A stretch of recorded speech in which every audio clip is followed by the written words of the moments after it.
नमस्कार स्टूडेंट्स, स्वागत है आप सभी का आपके YouTube चैनल में। तो क्लास आपकी है आज इंग्लिश की, और इंग्लिश में आप पढ़ेंगे आज इडियम्स एंड फ्रेजेस। तो जीडी का बैच है, तो लेवल आपका जीडी का ही रहेगा, ठीक है।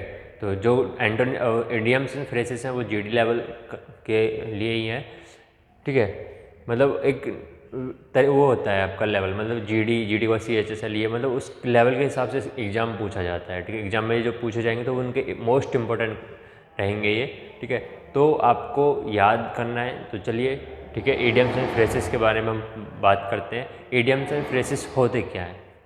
जैसे अब मुहावरे लोकोक्तियाँ होती हैं, जो बोलते हैं कि ऊँट के मुँह में जीरा, मतलब आपने बात तो बोल दी बट बात का मीनिंग हिडन होता है उसमें। बात का जो मीनिंग होगा वो हिडन होता है, उसका मीनिंग कुछ और होता है। बोल तो दिया कि ऊँट के मुंह में जीरा होता है, क्या ऐसा एक्चुअली में होता है? नहीं होता ना।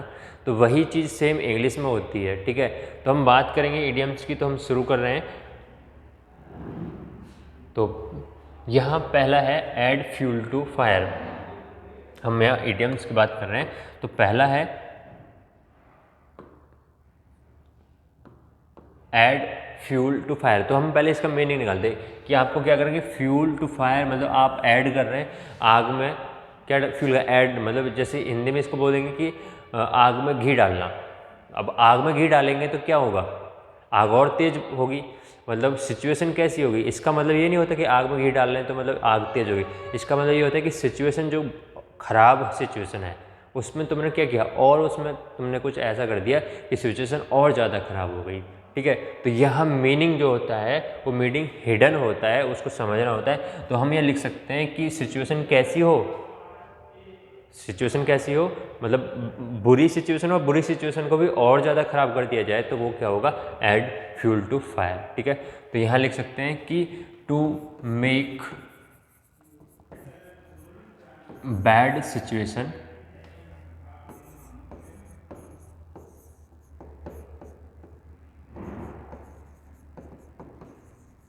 वर्स, मतलब इस बैड सिचुएशन को और ज़्यादा खराब करना, ठीक है। तो यहाँ ऐड फ्यूल टू फायर का ये मीनिंग होता है। अगला हम इडियम्स पढ़ते हैं, तो अगला है टू बर्न्स वंस फिंगर, मतलब किसी की उंगली जलाना। अब किसी की उंगली जलाने का मतलब क्या होगा, अगर आप उंगली जलाएंगे तो क्या होगा, दर्द होगा आपको। और दर्द होने का मतलब क्या है कि आप फिजिकली क्या हो रहे हैं, आप फिजिकली हर्ट हुए। तो इसका मीनिंग यह हो जाता है कि टू बर्न्स वंस फिंगर। अच्छा, आपको कैसे मीनिंग निकालना है, ऑप्शन आपको साथ में दिए होंगे। तो यहाँ इसका मतलब ये है कि फिंगर किसी की उंगली जलाना, टू बर्न्स वंस फिंगर मतलब किसी की उंगली जलाना है। अब उंगली जल रही है, उंगली जलने का मतलब क्या हुआ, उंगली जलने का मतलब तो ये होता है ना कि मतलब आप हर्ट हो रहे हैं, दुखन हो रही है, आपको दर्द हो रहा है। तो यहाँ होता है कि इसका मतलब हो जाता है कि फिजिकली हर्ट, याद रहेगा, ठीक है। तो टू बर्न्स वंस फिंगर का मतलब क्या होता है, फिजिकली हर्ट। अगला हम पढ़ते हैं एट द 11th आवर। क्या है मतलब, क्या 11 बज चुके हैं। एट द 11th आवर मतलब आप ये घड़ी, और घड़ी में बजे हुए हैं फिलहाल 11। कितने बजे हुए हैं, 11। इसका मीनिंग क्या है, मतलब 12 बजने में अभी 1 घंटा बाकी है, 12 बजने में 1 घंटा बाकी है। एट द 11th आवर, यहाँ 11 बजे नहीं, 11 बज चुके हैं, मतलब 11 बजने में अभी, सॉरी 12 बजने में अभी 1 घंटा बाकी है। इसका मीनिंग क्या है, क्या कोई घड़ी से रिलेटेड है? जी नहीं। यहाँ क्या है कि 12 बजने में अभी 1 घंटा बाकी है, मतलब अभी आपके पास टाइम है। तो मोमेंट जो है वो है लास्ट, मतलब आपके पास जो मौका है वो लास्ट मौका है। कैसे, जैसे किसी की ओवर एज होने वाली हो इस वैकेंसी में, तो आप क्या बोलते हैं कि ये मेरे पास लास्ट मौका है, तो क्या बोलते हैं कि एट द 11th आवर। तो इसका मीनिंग होता है एट द लास्ट मोमेंट। क्या होगा, at the last moment. Clear है, यहाँ तक क्लियर। अगला पढ़ रहे हैं हम, a fish out of water. यहाँ a fish out of water, देखिए यहाँ का मतलब क्या हो जाता है, एक मछली है और मछली पानी से बाहर हो चुकी है, क्या बोलेंगे इसको। A fish out of water, क्या मतलब हुआ इसका,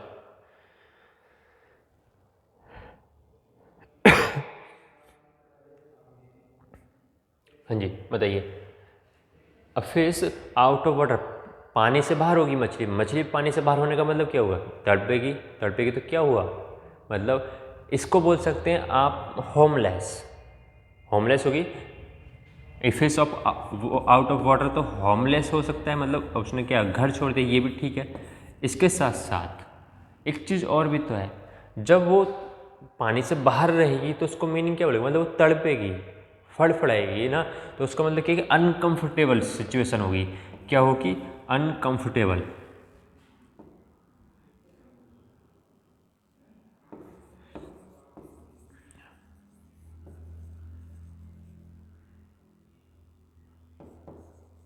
अनकंफर्टेबल सिचुएशन,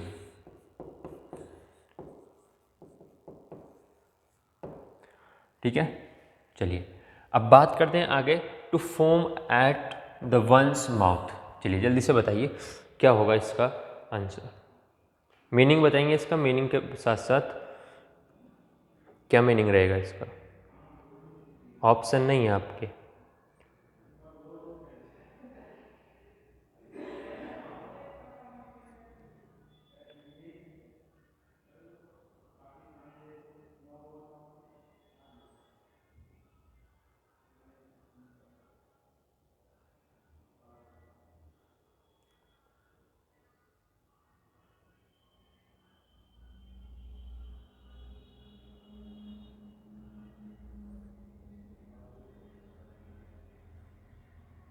चलिए हाँ जी, तो हम बात कर रहे थे यहाँ की, तो आपको ये समझ में आए, पहला गया कि ऐड फ्यूल टू फायर, आग में सॉरी घी में आग में घी डालना, तो मतलब सिचुएशन को और ज़्यादा ख़राब करना।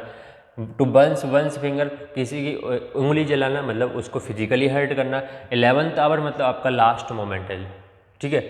अगला है कि ए fish out of water, a fish out of water, यहाँ क्या है, होमलेस भी है, ठीक है। उसके बाद अनकंफर्टेबल सिचुएशन, क्या है, अनकंफर्टेबल सिचुएशन। अगली बात करते हैं to foam at one's mouth, मुंह फुला के बैठ जाना क्या होता है, मुंह फुला के बैठने का मतलब क्या होता है, ये सीधा सिंपल वर्ड है कि एंग्री, गुस्सा हो जाना, तो यहाँ क्या होगा, एंग्री, ठीक है। तो यहाँ क्या हो जाता है, एंग्री हो जाता है। चलिए हम आगे की तरफ चल रहे हैं, हम आगे पढ़ेंगे। चलिए तो बताएंगे, ओपन एन ओपन बुक है, फॉल शॉर्ट है, हार्ट टू हार्ट टॉक है, गिव द गेम अवे है, टू क्यू फ्रॉम। तो ये कुछ इडियम्स हैं जिनके बारे में आप बताएंगे। चलिए कमेंट करके बताइए एन ओपन बुक का मीनिंग क्या रहेगा, क्या मतलब है, हिडन क्या है इसमें, मतलब क्या समझते हैं आप इससे कि एक खुली किताब, खुली किताब का मतलब क्या है, एन ओपन बुक, खुली किताब का मतलब क्या है यहाँ।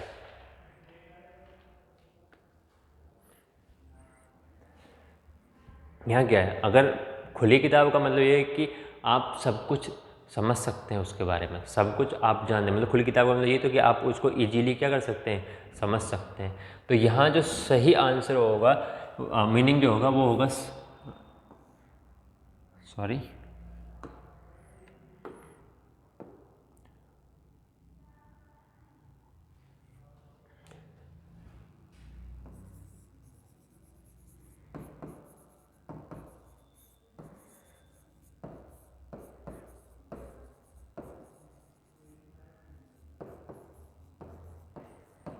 यहाँ लिखा हुआ है कि समथिंग इजी टू अंडरस्टैंड, तो मतलब किसी को आप आसानी से समझ सकते हैं, तो वो क्या है, वो खुली किताब है। क्या है, खुली किताब का क्या मतलब है कि वो किसी को आप किसी भी चीज़ को आसानी से समझ सके, वो आपका मीनिंग है। यहाँ अगला है आपका fall short, fall short, fall short का मीनिंग क्या रहेगा यहाँ, जल्दी से बताइए कि फॉल शॉर्ट क्या होगा, कमेंट में बताइए मुझे कि फॉल शॉर्ट क्या रहेगा। यहाँ जो मीनिंग है वो होगा,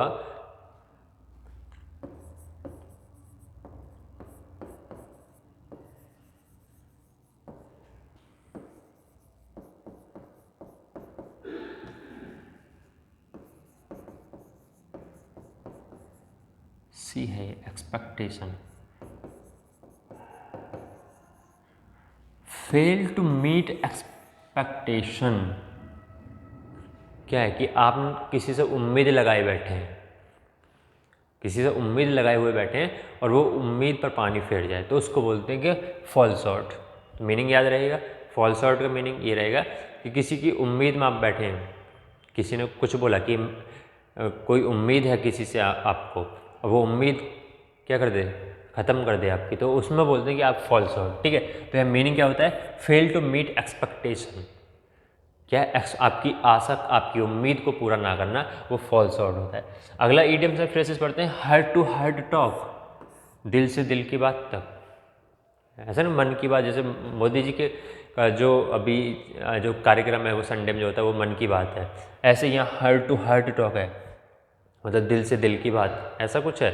बताइए जैसे क्या मीनिंग होगा यहाँ दिल से दिल, मतलब हार्ट टू हार्ट टॉक का मतलब ये हो जाता है कि आप जब बातें करते हैं तो आप फ्रैंकली बातें करते हैं। ठीक है, तो यहाँ क्या बोल सकते हैं, यहाँ हो जाता है आपका फ्रैंक टॉक। तो मीनिंग होगा यहाँ फ्रैंक टॉक। कोई दिक्कत, जल्दी बताइए, समझ गए क्या है यहाँ, फ्रैंक टॉक मीनिंग। अगला है गिव द गेम अवे, अगला वर्ड है गिव द गेम अवे। क्या करेंगे, क्या मीनिंग होगा इसका, बहुत सिंपल सा, क्या है, बहुत सिंपल सा मीनिंग है।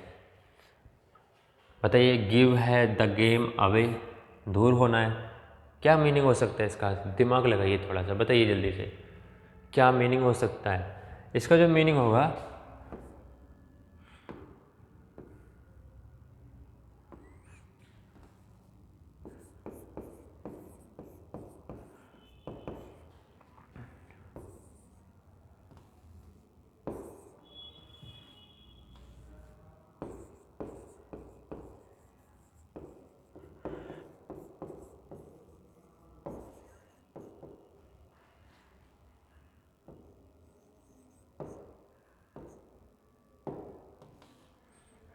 ठीक है, यहाँ लिखा है टू स्पॉइल ए सरप्राइज और secret. Give the game away का मतलब यहाँ होता है कि टू स्पॉइल ए सरप्राइज और सीक्रेट, मतलब आपने किसी को कोई सीक्रेट बताया। सीक्रेट का मतलब क्या होता है कि आप दोनों के बीच गुप्त होना चाहिए, वो मतलब वो किसी को नहीं पता हो, बस एक जिसको आपने बताया उसको पता होना चाहिए, वो सीक्रेट हुआ। ठीक है, गुप्त होनी चाहिए वो बात, बट वो क्या, वो उसने स्पॉइल कर दिया, और स्पॉइल करने का मतलब है कि उसने उस चीज़ को बता दिया। तो यहाँ होता है कि गिव द गेम अवे, इसका मीनिंग क्या होगा, गिव द गेम अवे का मीनिंग कि टू स्पॉइल अ सरप्राइज और सीक्रेट। अच्छा, एक बात और कि सर आप बोलेंगे कि सर आप सिर्फ इंग्लिश में लिखे जा रहे हो, बेटा इंग्लिश में ही लिखा हुआ आएगा आपका, वहाँ आपको समझना है, उसका मीनिंग समझना है, हिंदी नहीं आएगी इसकी कि आपको लिखना है कि ये सरप्राइज को तोड़ने वाला, स्पॉइल करके, ऐसा कुछ नहीं होगा। वहाँ आपको ऑप्शंस सभी इंग्लिश में ही मिलेंगे। ठीक है, चलिए अगला बात करते हैं, to take cue from. Take cue from क्या होगा, बताइए। टेक क्यू फ्रॉम, इसका मीनिंग जो होगा वो होगा to copy, to copy what someone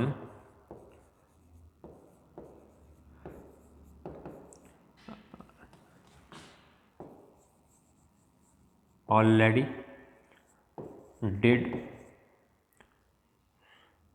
इधर लिख लो, ठीक है, इन पास्ट। अब यहाँ लिखा है कि to copy what someone already did in past, किसके लिए, वो मतलब सक्सेसफुल के लिए, फॉर सक्सेस।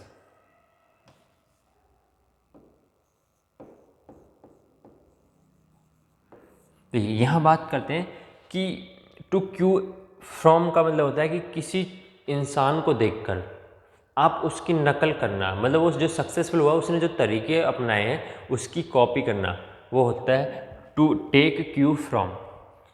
समझ गए आप, ऐसे समझ सकते हैं कि आप किसी बड़े इंसान को देखकर उसके सारी चीज़ें अपनाते हैं, वो कैसे कैसे बड़ा आदमी बना, या वो कैसे कैसे रिच बना है, अमीर बना है, उन चीज़ों को लेके आप उसी का सेम हूबहू कॉपी कर रहे हैं, तो वो बोलते हैं टेक क्यू फ्रॉम। समझ गए, आगे बात कर रहे हैं हम, आगे चलेंगे। चलिए आगे आपके पास हैं तो बताइए। चलिए आगे आपका है call for, out of the question, run in to, end up in the something, spread like fire. तो बताना है कॉल फॉर। कॉल फॉर का मीनिंग क्या रहेगा? ये आपका मुहावरा है। कॉल फॉर मतलब इसका मीनिंग होता है कॉल मीन्स बुलाना हुआ, फॉर किसके लिए, मतलब किसी के लिए बुलाना है। तो किसी के लिए बुलाने का मतलब क्या होता है? कुछ पूछना। बुलाने का मतलब क्या? कुछ पूछना। तो यह मीनिंग होता है सिंपल, टू आस्क। क्या है? टू आस्क मतलब कुछ पूछना। कॉल फॉर का मतलब होगा कुछ पूछना। अगला है आउट ऑफ द क्वेश्चन। अब बोलोगे सर हमने आउट ऑफ द सिलेबस तो सुना है, आउट ऑफ द क्वेश्चन नहीं सुना। आउट ऑफ द सिलेबस का मतलब कि आपके सिलेबस से बाहर है वो चीज़ है। बट यहाँ तो आउट ऑफ द क्वेश्चन मतलब क्वेश्चन से ही बाहर है। अच्छा मुझे बताइए फिर क्वेश्चन से बाहर है तो मतलब क्या होता है? मतलब कोई आपसे क्वेश्चन किए जा रहा है तो आप बोलते हो it is out of the question, मतलब आप उसका जवाब देने के लिए इच्छुक नहीं है, मना ही तो कर रहे हैं आप उसके लिए। आउट ऑफ द क्वेश्चन, जैसे आउट ऑफ द सिलेबस क्या होता है? आउट ऑफ द सिलेबस कोई क्वेश्चन आता है तो आप बोलते हैं कि आउट ऑफ द सिलेबस है, तो आप इस क्वेश्चन को नहीं करते हैं, मतलब उस पर क्या करते हैं? आप ऑब्जेक्शन करते हैं। ऐसे यहाँ आउट ऑफ द क्वेश्चन है, और आउट ऑफ द क्वेश्चन का मतलब ये होता है कि आप उस क्वेश्चन का जवाब नहीं देना चाह रहे हैं कि ये मेरे क्वेश्चन से बाहर, मतलब मैं उसका आंसर नहीं देना चाह रहा हूँ। तो यहाँ जो मीनिंग होता है वो होता है नॉट वर्थ, या फिर बोल सकते हैं नॉट अलाउड।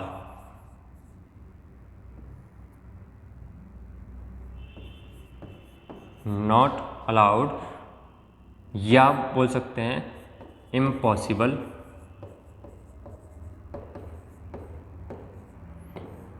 या हाँ इम्पॉसिबल हो गया बस, ठीक है।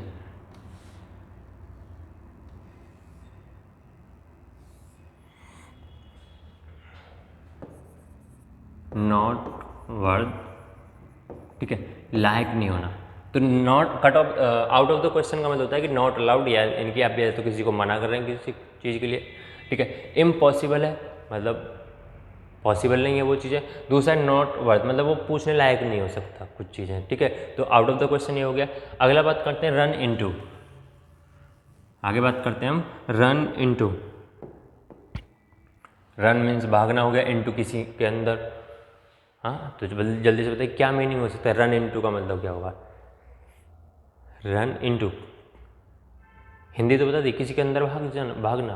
अब अंदर भागने का मतलब क्या हो जाता है?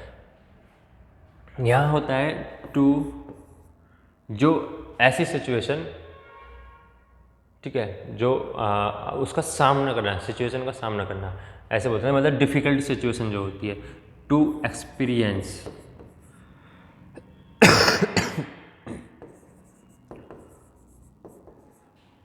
To experience a difficult situation.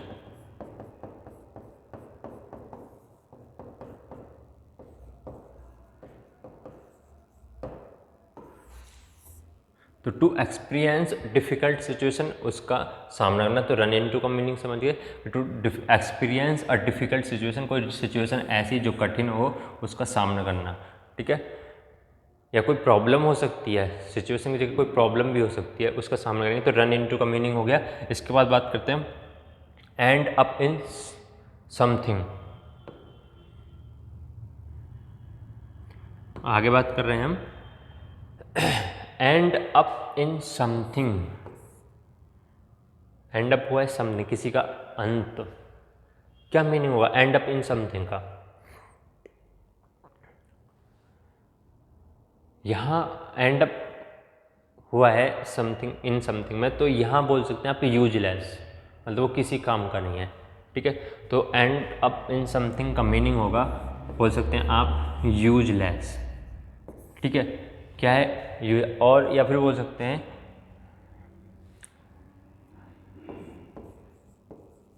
Come to nothing.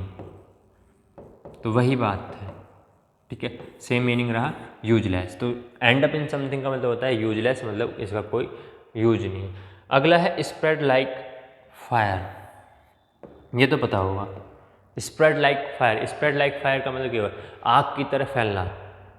कोई खबर आपको ऐसी मिली जो आपने आग की तरह फैला दी, मतलब आप गंदी गंदी चीज़ें क्या फैलाते हो बहुत तेज़ी से, मतलब अगर किसी की डेथ, मतलब सॉरी किसी का मर्डर हुआ है तो आप क्या करते हो, बहुत जल्दी से फैला देते हो कि अरे उसने उसका मर्डर कर दिया। तो क्या हुआ, बात तो हो गया, हुआ बढ़ाना हो गया ना।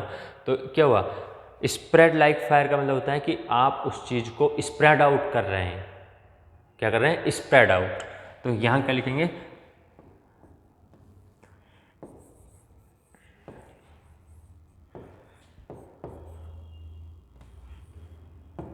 स्प्रेड रैपिडली, स्प्रेड रैपिडली मतलब आप बहुत तेज़ी से उस चीज़ को फैला रहे हैं। तो यहाँ ये जो लिखा है स्प्रेड लाइक फायर, जैसे किसी के घर चोरी हो जाए, किसी के घर जब चोरी होगी तो क्या होता है, उसकी खबर सुबह 6 बजे हुई है चोरी और उसकी 6:30 बजे पूरे शहर में पहुंच गई खबर कि अरे उसके वहाँ चोरी हुई। तो ये क्या हुआ, स्प्रेड आउट हुआ रैपिडली, स्प्रेड हुआ ना, मतलब फैले खबर और एकदम से तेज़ी से रैपिडली हुआ, तो स्प्रेड रैपिडली हुआ इसका आंसर। चलिए हम आगे बात करेंगे।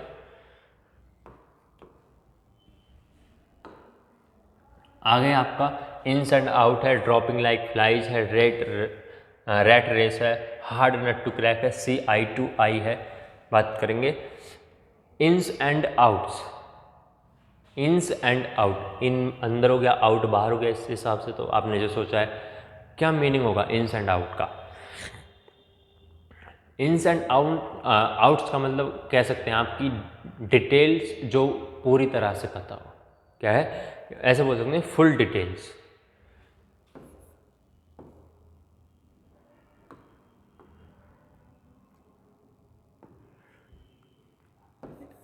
क्या बोल सकते हैं, इसको बोल सकते हैं फुल डिटेल्स। कैसे, कि आप कंप्यूटर चलाना जानते हैं, ठीक है, आप कंप्यूटर चलाना जानते हैं बट थोड़ा जानते हैं, पूरा नहीं जानते हैं। तो इसका ऐसा एग्जांपल आप लिख सकते हैं कि आई नो, एग्जांपल लिख रहा हूँ मैं, I know how to use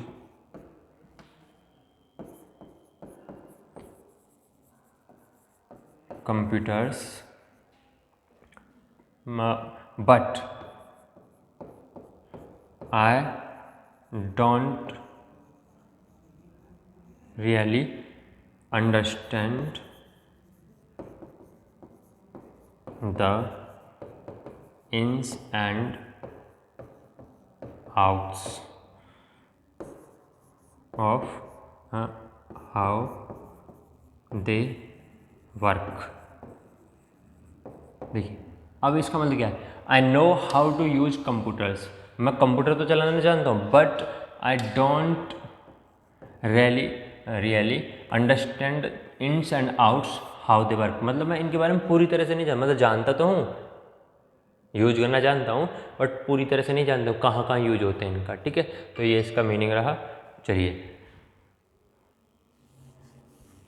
अब बात करेंगे हम आगे। आगे है dropping like flies. Dropping like flies का मतलब क्या होगा यहाँ, कौन बताएगा। ड्रॉपिंग लाइक फ्लाइज, यहाँ क्या है, अचानक से कोई चीज़ होना है। ड्रॉपिंग मतलब गिर रहा है कोई चीज़, कैसे, लाइक मतलब फ्लाई, मतलब उड़ता हुआ कोई चीज़ है वो एकदम से गिर रहा है, तो मतलब क्या है, अचानक से क्या होता है, गिरावट आना, मतलब अचानक से ढह जाना है, अचानक से नीचे की तरफ आ जाना, ढह जाना, ये होता है। तो यहाँ हम लिख सकते हैं इसका meaning collapsing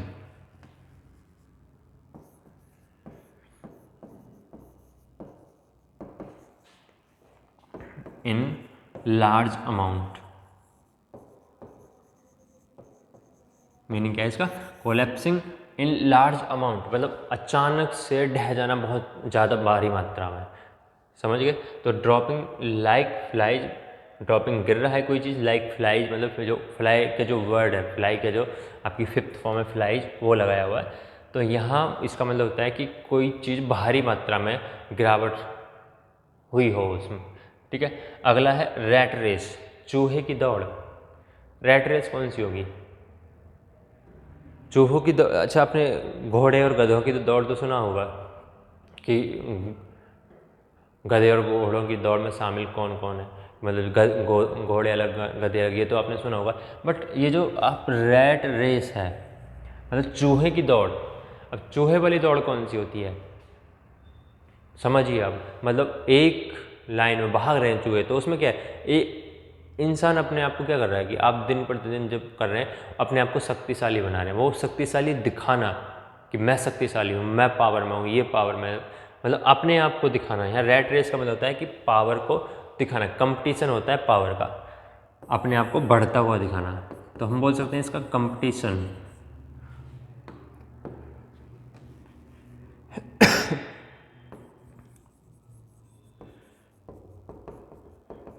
competition for power, ठीक है, एक दूसरे से आगे बढ़ने के लिए। अब रैट रेस क्या होता है, मतलब आप एक दूसरे से आगे बढ़ने के लिए अपनी पावर का इस्तेमाल करते हैं, अपनी पावर दिखाते हैं, ये आपका रैट रेस होता है, चूहे की दौड़। ठीक है, अब इसका मतलब ये नहीं कि चूहे की दौड़ है तो मतलब तेजी से दौड़ना, ये भी तो आप ये भी तो अंदाजा कर सकते हैं कि अरे रैट रेस है, रैट क्या होता है, बहुत फुर्र से निकल जाता है, तो मतलब ये मतलब नहीं है कि आपको मतलब ये तेज़ दौड़ना होता है, तेज़ दौड़ना नहीं है। यहाँ है कि कंपटीशन है किसका, पावर का, मतलब एक दूसरे को ये दिखाने के लिए कि होड़ करना, सो मतलब बराबर करने के लिए, मतलब एक दूसरे को नीचे दिखाना या फिर बोल सकते हैं कि अपनी शक्ति दिखाना। अगला है hard nut to crack. Hard nut to crack, hard nut to crack का मतलब क्या होगा? हार्ड नट टू क्रैक का मतलब आप ऐसे समझ सकते हैं कि किसी चीज़ को आसानी से ना टूटा जा सके तोड़ा जा सके, तो हार्ड नट टू क्रैक का मतलब यह हो जाता है कि किसी चीज़ को आसानी से तोड़ा ना जा सके। क्या मीनिंग हुआ होगा इसका?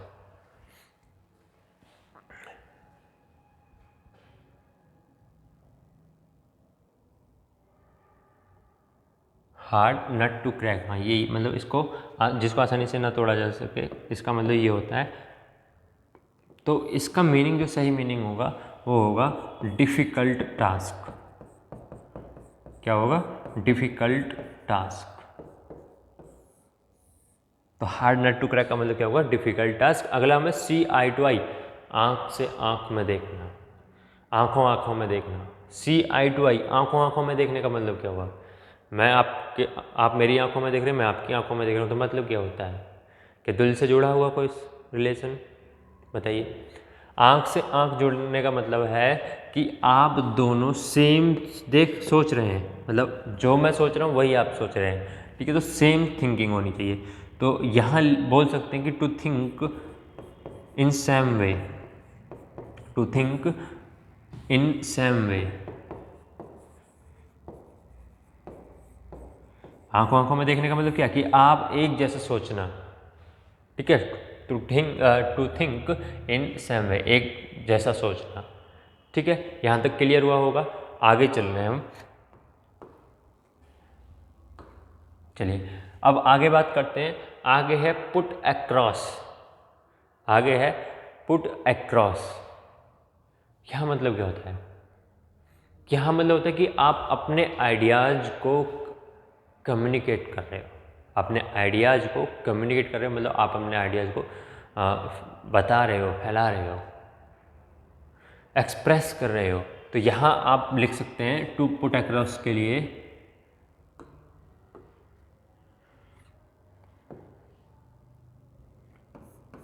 To communicate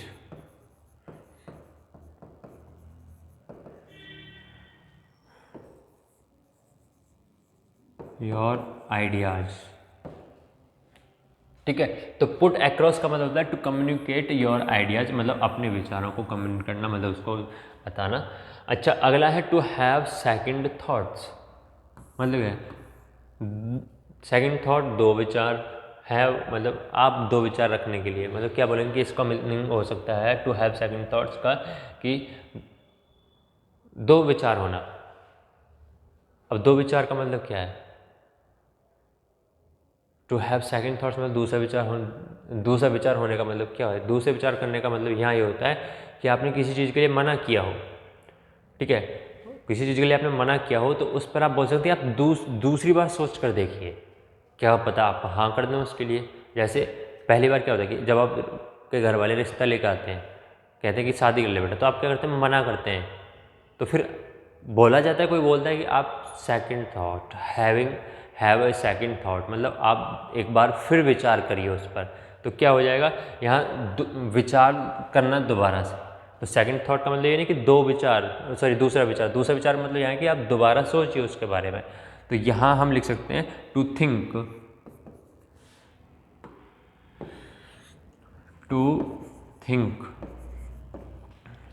again about something.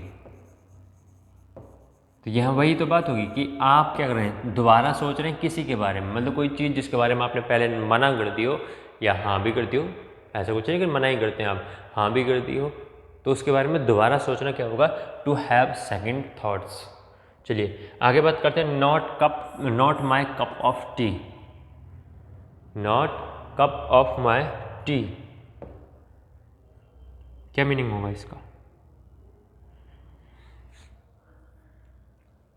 मैंने कि जो चाय है वो आपके कप में नहीं है, इसका मीनिंग तो ऐसे बनता है ना कि जो चाय है वो आपके कप में नहीं है। मतलब यहाँ आप बोल सकते हैं कि जब आपके बस से बाहर हो, क्या जब आपके बस से बाहर हो, तो क्या मतलब जब आप बोलोगे it's not my cup of T, I can not do this, आप नहीं कर सकते जिसको, तो मतलब वो क्या बोलते हैं कि आपने it's not my cup of T, ये मेरे बस की बात नहीं है। या फिर आप बोल सकते हैं किसी को जिसको आप पसंद नहीं करते हैं, इंटरेस्ट नहीं है किसी के बीच में, मतलब आप जिसमें इंटरेस्ट नहीं रखते हैं, रुचि नहीं रखते हैं, उसको भी आप बोल सकते हैं it's not cup of my T. तो क्या बोल सकते हैं, इसको हम बोल सकते हैं नॉट इंटरेस्टेड। क्या बोल सकते हैं, नॉट इंटरेस्टेड। और दूसरा क्या बोलेंगे, जो आपके बस की बात ना हो, जो आप के बस की बात नहीं हो। अगला है टू ब्रेक द आइस। बताइए, आइस होती है बर्फ, ब्रेक होता है तोड़ना, मतलब बर्फ को तोड़ दो। बर्फ तोड़ने का मतलब क्या हुआ, बर्फ तोड़ दें, नहीं बेटा, यहाँ बर्फ तोड़ने का मतलब है कि आप बहुत देर से शांत बैठे, मुंह से बोल नहीं रहे और नहीं बोल रहे, तो आप चुप्पी जो तोड़ते हैं, मतलब चुप रहना चुप्पी हुआ, और चुप्पी को तोड़ना क्या होगा, बोलना स्टार्ट करेंगे तो स्टार्ट कन्वर्सेशन होता है, तो इसको बोलेंगे to start a conversation.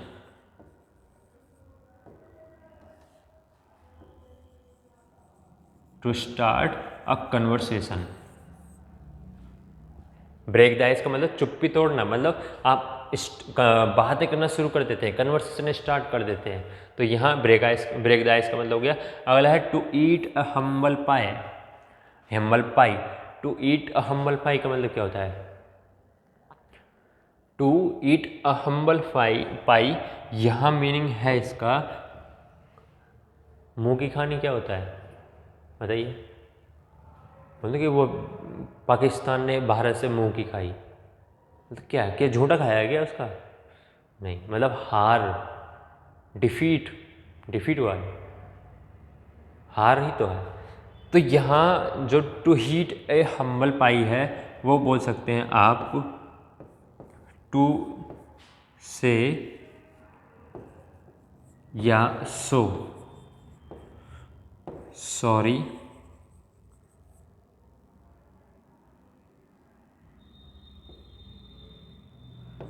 For a mistake. यहाँ है कि टू से या तो कहें या दिखाएं सॉरी, किसके लिए, एक मिस्टेक के लिए, जो आपने कोई मिस्टेक करी हो उसके लिए आप सॉरी बोलेंगे। तो क्या बोलते, टू ईट अ हम्बल पाई। ठीक है, to eat a humble pie का मतलब यह होता है कि आप किसी को कहें या दिखाएं सॉरी के लिए, किसी मिस्टेक के लिए सॉरी के लिए। तो यहाँ याद रहेगा आपको, to eat humble pie, to break the ice, चुप्पी तोड़ना हो गया, नॉट कप ऑफ माइंड है, ये मेरे बस की नहीं है, इंटरेस्टेड नहीं है उसमें चीज़ में।